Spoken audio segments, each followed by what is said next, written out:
Church, welcome to our Fight for Faith today. Looking at James chapter 3. If you're jumping into the middle of this series, we are looking at the 5 chapters of James, and we're in chapter 3 today. And it's about taming the tongue. Got to ask the question, is that even possible? Can we really tame what we say? Well, one of the main purposes or themes in this book we've looked at is this thought that the Christians that James writes to, he says, you're going to experience trials and temptations, okay?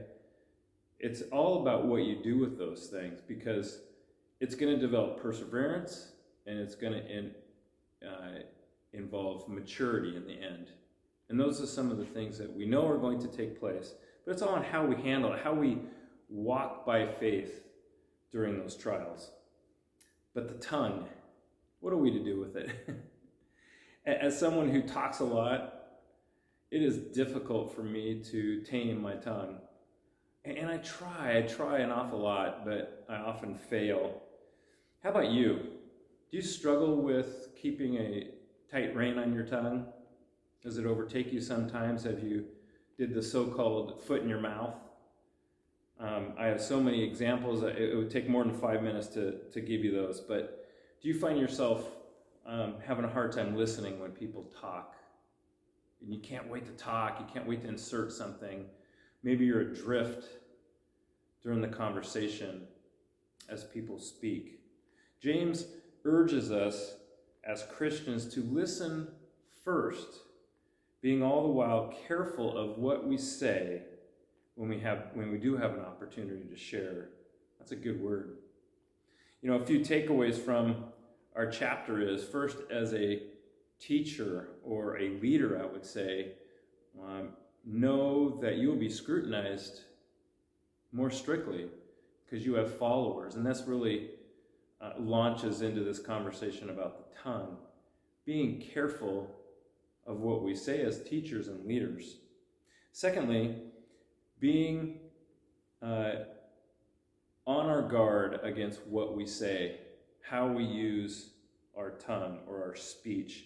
I like what Paul says in Philippians chapter 4, whatever is true, noble, and right, whatever is pure and lovely and admirable, excellent, and full of praise, think on these things.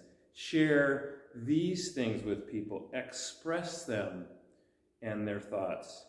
I like that. Colossians, again, a Pauline book, says our speech and our actions reflect Jesus to non-believers. What we're doing, what we're saying, they're watching. Be wise in the way you act towards outsiders. Let your conversation be wholesome. In the NIV, it says salty. It's interesting that this is how we make the most of every opportunity. Once again, James would tell us that our faith needs to be accompanied by the right actions to show you are a Christian. And then lastly, know that you do have the ability to encourage, but you also have the ability to discourage in a moment that's fleeting. James says, out of the same mouth we praise God, and out of the same mouth we curse men. And he says, Christian, this should not be. Church, let us choose today to encourage first, to use our tongue for not only the praise of God, but the praise and encouragement of our fellow man. And then using good listening skills, listening first and speaking less. Thanks, church, for listening. We will see you for James chapter 4.